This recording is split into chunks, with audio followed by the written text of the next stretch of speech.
Son dönemlerde en çok konuşulan, en çok tartışılan konu altın. Altın neden artıyor? Bundan sonra nasıl bir seyir izleyecek? Bugün bunu konuşacağız. Tabii ki sadece altın artacak ya da azalacak demekten ziyade tarihsel bir bakış açısıyla altın devletler için neden önemli? Neden rezerv para haline geldi? Merkez bankaları neden altın stoğunu artırıyor gibi bir çerçeve çizerek konuyu tam olarak anlamaya çalışacağız.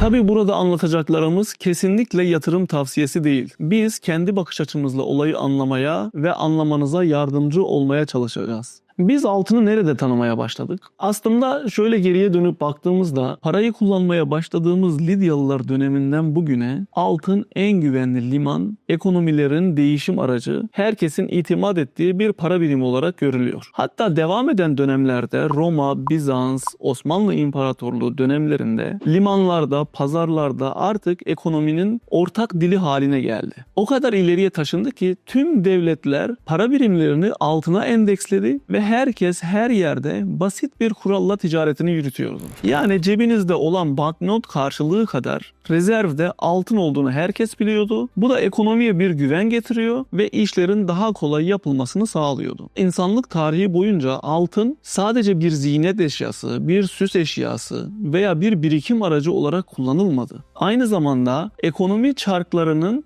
düzgün yürüyebilmesinin de en büyük temelini oluşturdu. Hatta bu vasfını biraz daha öteye taşıyarak devletler bir nevi egemenlik haklarını koruyabilecekleri unsur haline geldi. Çünkü takdir edersiniz ki eğer bir ülkede sağlam işleyen bir ekonomi yoksa o ülkenin egemenliğinden de söz etmek çok mümkün olmayabiliyor. 2020'li yılların ortalarına geldiğimiz bu dönemlerde dünyanın içine girdiği çok boyutlu krizlerden kaynaklı altın yeniden ekonominin gündemine oturmuş durumda. Bir tarafta yaşanan kara ve askeri savaşlar, bölgesel parçalanmalar, diğer tarafta artan borç yükleri, dijital ve ekonomik savaşlar doğal olarak altını yeniden konuşma ihtiyacı hissettirdi. Çünkü altın öyle bir maden ki hiçbir ülkenin tasarrufu veya borcu değil. Altının bu özelliği outside money yani dış para olarak bilinir. Hiçbir ülke buna rezerv koyamaz. Bu bir madendir. Her ülke bunu rezervinde bulundurmak istiyor. Evet, altın kısıtlı bir maden ve tüm dünyada değişim aracı olarak kullanılıyor. Bu doğru. Hatta bugüne kadar gün yüzüne çıkarılmış 215 bin ton altın mevcutken hala çıkarılmayı bekleyen 55 bin ton altın var.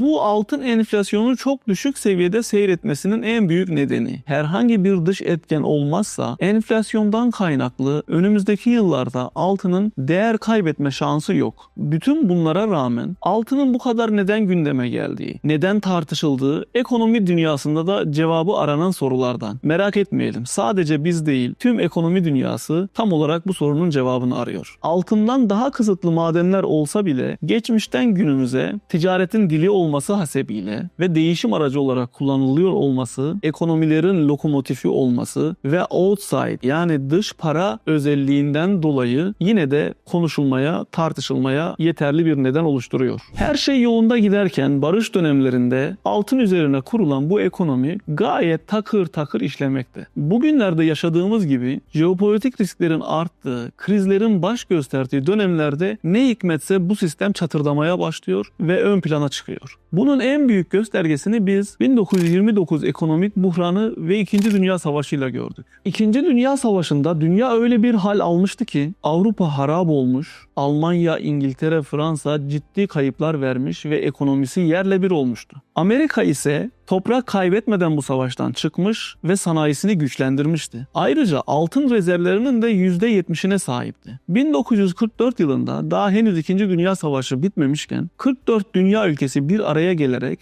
dünyanın içine girdiği bu ekonomik darboğazdan nasıl çıkacağını tartıştı ve yeni bir sistem oluşturdu. Bretton Woods. Bu sistem şunu getirmişti. Bundan sonra her bir ons altın 35 ABD dolarına endeksli olacaktı. Altın ekonominin tutkalı olarak işlemeye devam edecek ancak merkezi para birimi dolar olacaktı. Artık dolar da altın kadar güçlü bir para birimi olmuş. Ülkeler rezerv ettiği doları ABD'ye götürerek altına çevirebileceklerdi. Bu sistem 1970 yılına kadar gayet sağlıklı işlemişti. Ancak bu tarihlere geldiğimizde dünya yeniden bir jeopolitik riskler altına girmişti. ABD'nin borçları artıyordu, Vietnam Savaşı vardı, kamu harcamaları baskın geliyordu. ABD bunları karşılayabilmek için karşılıksız olan doları yeniden basmaya başladı. Tabii bu diğer dünya ülkeleri yani altını dolara endeksleyen diğer dünya ülkelerinde şöyle bir endişeye mahal verdi. Acaba ABD bu seviyede bastığı dolar karşılığında altın rezervi barındırabiliyor muydu? Ve bu bir kartopu haline geldi. Ülkeler rezervlerindeki paralarla ABD'den altın talep etmeye başladılar. Yıl 1971'i gösterdiğinde ABD Başkanı Richard Nixon yeni bir karar aldı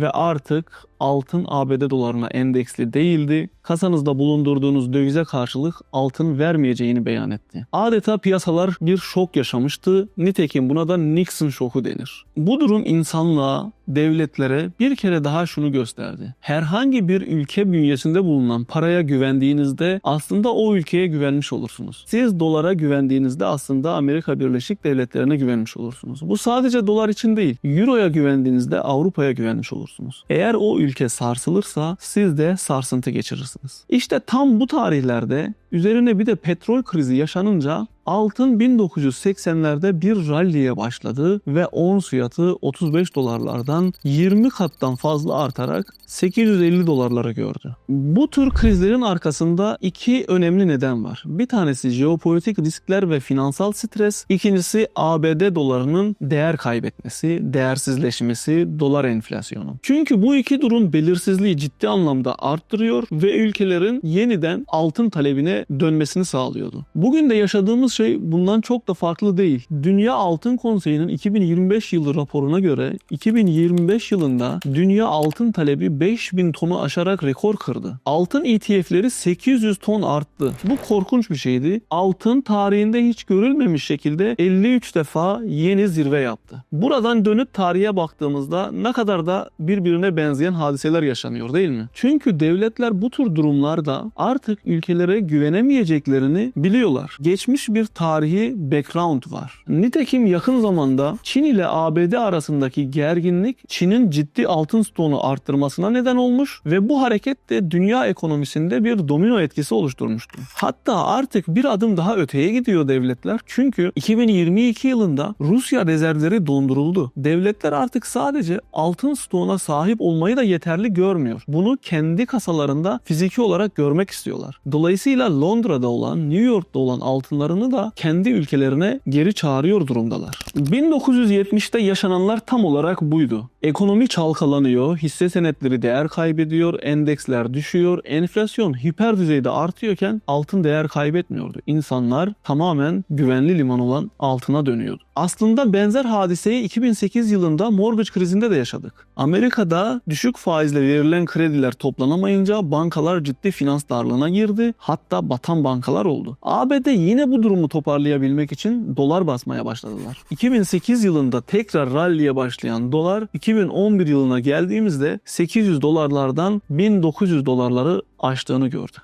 Peki en çok merak edilen soruya gelelim. Bundan sonra altın ne olacak? Aslında ekonomide geçmişte yaşanan hadiselerin benzerlerini tekrar ettiğini görüyoruz. Bu hadiseler bize gösteriyor ki altın daha yeni zirveler görecek. Ancak durun, altın burada uçacak, kaçacak, yeni zirveler görecek, çok kısa zamanda zengin olacaksınız demiyorum. Kesinlikle böyle anlamayın. Çerçeveyi doğru oturtursak yatırım kararlarımızı sağlıklı verebiliriz. Çünkü 1980'de yaşanan rally ile 2011 yılında yine gördüğü zirvelere baktığımız zaman altın buralarda tutunabilmiş mi? Ne kadar dayanabilmiş? Bunu da anlamamız gerekir. 1980'de 850 dolar bandını gören ons altın fiyatı 3 yıllık bir düzeltme dönemine giriyor. Ve neredeyse %60-65 değer kaybederek 300 dolar altına 250 dolar bandlarına dönüyor. Yine 2011'de zirve yapan altın tekrar 4 yıllık bir düzeltme dönemine giriyor ve 2015 yıllarına geldiğimizde neredeyse %50 değer kaybediyor ve 1000 dolar bandına geri dönüyor.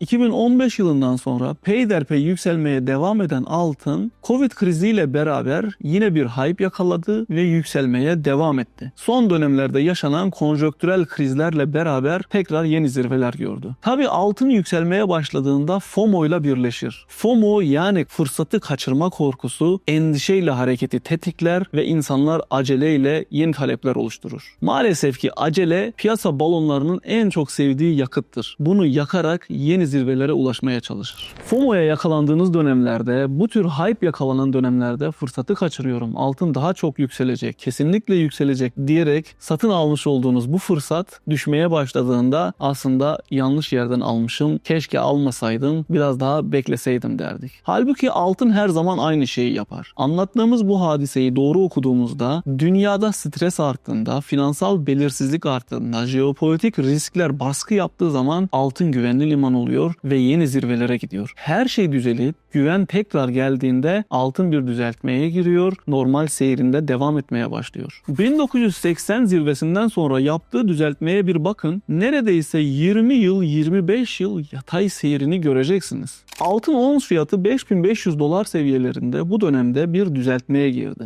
Tekrar kısmi olarak yükseliş gösterse bile altının geçmişte yaptığı hareketlere benzer şekilde %35, %40 dolaylarında bir düzeltme yapacağını ve 4000 dolar altını göreceğini, 3500-3600 dolarlara temas edeceğini düşünüyorum. Aslında burada tam olarak şunu anlatmak istiyorum. Eğer bugüne kadar bir altın yatırımı yapmadıysanız, bugünden sonra çok temkinli hareket etmek zorundasınız. Hala altın almadıysanız daha iyi seviyelerden almak için beklemenizi öneririm. Tabii ki bu bir yatırım tavsiyesi değil. Yatırımınızın nihai kararını siz vereceksiniz. Tüm çerçeveyi görerek buradan almayı mantıklı buluyorsanız elbette alabilirsiniz. Kendi yatırım stratejimi bu şekilde oluşturdum. Bu seviyelerde altın portföyümden kar realizasyonu yaparak yeni dipleri beklemeye başlayacağım. Yani eğer bu tahminimizde yanılırsak kaçırmış olduğumuz şey sadece kar olacak. Geçmiş dönemlerde yaptığı gibi ciddi bir düzeltmeye girerse büyük bir finansal stresten kurtulmuş olacağız. Burada bu tür hadiseler kesinlikle böyle olacak diyen insanlar size kehanetten başka bir şey anlatmayacağından emin olabilirsiniz. Sadece bir çerçeve çizebilir, geleceği geçmiş verilerle okumaya çalışabiliriz. Eğer büyük bir kesinlikle bunu biliyor olsaydık bütün yatırımımızı altına yapar ve yeni zirveleri bekler olurduk.